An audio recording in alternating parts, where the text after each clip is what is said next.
Chapter 9.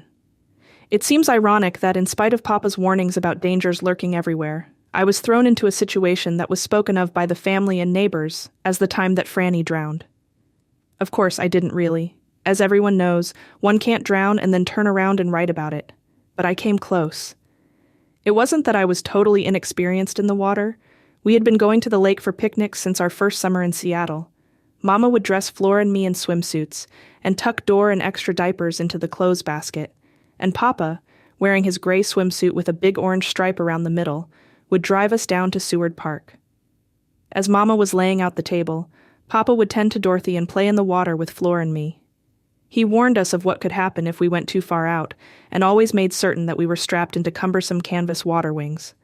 While eating, Papa told us about his swimming experiences. After chores, I used to go to an old swimming hole with my 3 cousins, Elmer, Ellis, and Bird Bigham, who lived on the next farm. Elmer was 5 years older, so I don't know how he learned to swim. But when he figured it was time for the rest of us to learn, he just threw us into the deep water. Papa considered for a moment. "That is not the way to learn to swim," Mama interrupted. "I thought you had 5 cousins that lived on the next farm." "Well, yes, but 2 of them were girls." "Why didn't they go swimming?" Mama asked. "Because, my dear, they were doing what all proper females do. They were at home peeling potatoes and setting the table for dinner." "I went swimming when I was in high school," Mama said with a note of defiance. "You can't call what you did swimming." Mama went on with her story, which was more exciting than Papa's. When she was in high school, she and her girlfriend rode their horses into the lake near a crowd of boys. Then, in spite of the fact that they couldn't swim, they jumped off and called for help. Mama smiled. It was not the way to learn to swim, but it was a good way to meet boys. Papa finished the conversation. "Well, you were in high school in the 20th century. That makes you a modern. My cousins and I went to high school in the 19th century." I didn't understand the significance of this until I learned that Papa had graduated from high school in 1898, whereas Mama had graduated in 1909. After Flora had started school, Mama began allowing Flora and I to go with some of the other neighborhood children to the Steinmetz home on the lake shore several blocks below us. Mrs. Steinmetz was always at home and was known for keeping a close eye on the children. The swimming area had pilings and ropes to keep swimmers from going out too far, and we were constantly warned, never go out beyond the ropes. Papa probably didn't even know that Mama was allowing us to go there, but I'm sure Mama felt that we were safe in spite of Mrs. Williams' warnings. I know in California you had big sandy beaches, but in Seattle we have drop-offs. We spent all the time we weren't splashing in the water sitting on shore discussing the dangers. "What is a drop-off?" Flora asked. Dunny, who looked even skinnier in his bathing suit than he did in his normal clothes, explained. "It's where the lake doesn't have any bottom." "And that's how the whole middle of the lake is," Portis said. Unlike Duncan, he was muscular and looked good in a suit. The boys' conversations were like a layer cake, one idea on top of the other. And if you go out too far, the water sucks you down. You just float around for 1,000,000 years dead. That is, if the monsters haven't eaten you. And they probably have, 'cause they're always hungry. And mad. They don't like people putting up ropes. If you sink 3 times, you're done for, Portis said. "That's a scientific fact," Dunny said. With that, Dunny and Port went splashing into the water, jumping over the ropes and hanging on with just one hand, all the while screeching in their Tarzan voices. I couldn't figure out why they weren't scared of the monsters, until they informed us, monsters don't eat boys because boys are too tough. They only eat girls. I was determined never to go out into the monster territory, but one day Florence and I were paddling on an old raft when we got caught in the ropes. In our efforts to get free, we somehow got on the other side and were heading out into the lake. As we tried to turn around, I fell off. Before I could cry out, I began to sink. I struggled desperately but continued to sink. In one terrible moment of awareness, I realized I was in the drop-off. I expected to sink forever, but, surprisingly, I came to rest amongst some weeds and big rocks. Somehow I got my feet under me and sprang back up. I saw Florence still trying to get the raft turned. I tried to reach it but couldn't. I tried to scream, but my mouth was full of water. I struggled furiously but sank again. As I continued to sink and rebound, I became more and more exhausted. I began having visions of the kids finding my dead body, or what was left of it after the monsters were through with it. They would take me home and bury me near the old chicken house where Papa had buried a dead cat. Everyone, including Flor and Dor, would cry. Mama would say, "I wish I'd stayed in California where they have sandy beaches." Papa would wipe his eyes and blow his nose in his big white handkerchief. Later, he would say to the old elevator man in the Coleman building, "We lost our little Franny in the drop-off. She went down 3 times and she was done for." The old elevator man would pause in his work of running the rickety old elevator and say, "You can't beat a scientific fact." I had come to the surface again when I heard Flor's angry voice. "Get back on this raft and stop acting silly."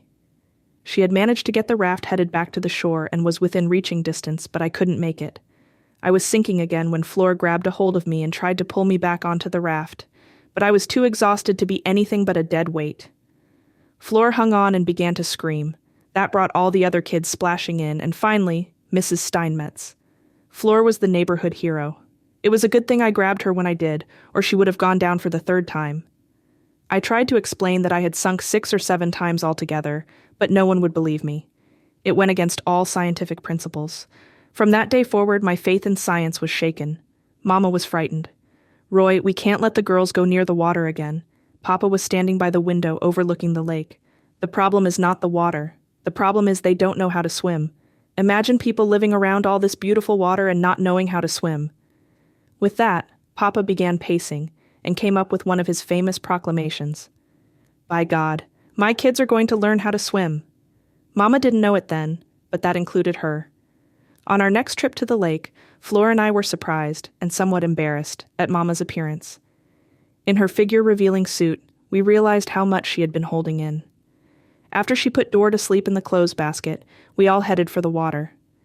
Papa in his gray suit eased his way over the rocks in the shallows, cupping water in his hands and rubbing it vigorously onto his arms and chest. "This is the way you get your body temperature adjusted to the cold water." Papa demonstrated several different strokes. The side stroke was the all-purpose stroke, he said. The overhand side was used to get places in a hurry, and for resting, he floated on his back with only his nose and the tips of his toes sticking out. Then, he told us to cup our hands and rub water on our arms and legs.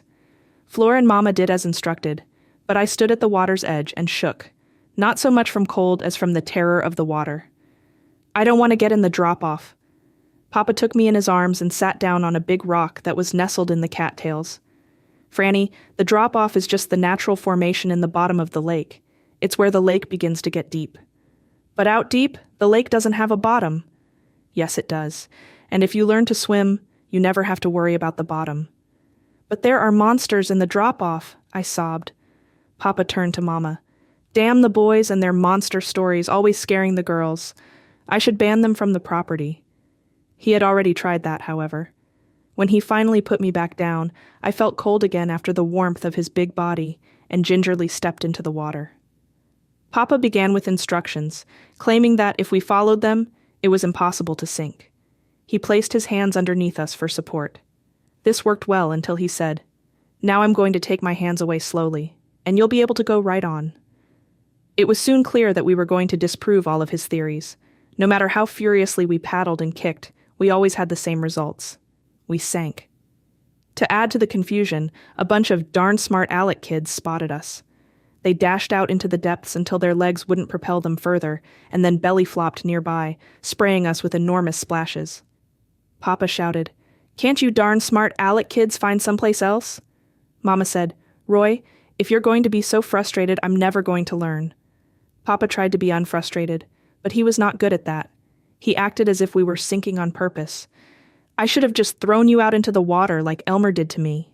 With that, he broke into the overhand side and headed for the raft while Mama went back to tending the baby. Flor and I ended up at the water's edge, convinced that the lowly mud crawl would have to suffice for whenever we might want to go around the lake. After that, Mama decided to relieve Papa of the responsibility and put Flor and I into more experienced hands.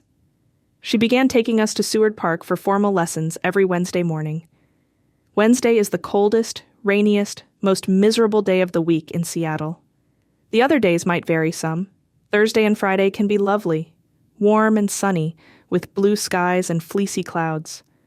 Saturday and Sunday are pleasant too, unless there's some big affair like the 4th of July parade, in which case they strike up a deal with Wednesday and exchange their weathers just for that week. Monday and Tuesday are a bit unsettled. By Tuesday evening, you can see people checking to confirm that their roof drain is aimed at the rain barrel and taking in any wash that may have been left on the line since Monday, all in preparations for Lesson Day at Seward Park. On that first rainy Wednesday, Flora and I stood with the other shivering children at the water's edge, while Mama was busy trying to keep Dorothy from crawling in. All of our attention was on Mr. Rieseberg, the instructor. In his red swimsuit and yellow slicker, he was speaking with a gentle voice through a megaphone. I watched apprehensively while he divided the children into several different groups. Finally, he called out the words I was dreading to hear. All the 6-year-olds come into the water and make a circle around me. One little girl whose mother was easing her forward began to cry. I joined her. I don't want to learn to swim. Mama was determined. She peeled me out of my raincoat, and before I could shed another tear, I was standing at the feet of Mr. Rieseberg. He lined us up, holding hands. With help from the mothers, he coaxed most of us into ducking over our heads. He quickly got down to Lesson 1. It was obvious that he and Papa had, to use Papa's words, gone to different schools together. Instead of so much paddling and splashing, we were to expend no energy at all. We were to take a deep breath, hold it, and lay flat on the water. This he called the dead man's float. After a few attempts, it began to work, and before the lesson was over, we were performing like regular little corpses. As the lessons progressed, Mr. Rieseberg told Mama that Flora and I had the potential to become very good swimmers. This pleased Mama, and she made the effort to take us to the park regularly. Papa was a little indignant that we had learned so well from a stranger, but when we were chosen at the end of the season to represent Seward Park in the city-wide swimming meet, he accompanied us with enthusiasm. When Florence and I both won medals, he said, "These are my girls. I gave them their first lesson.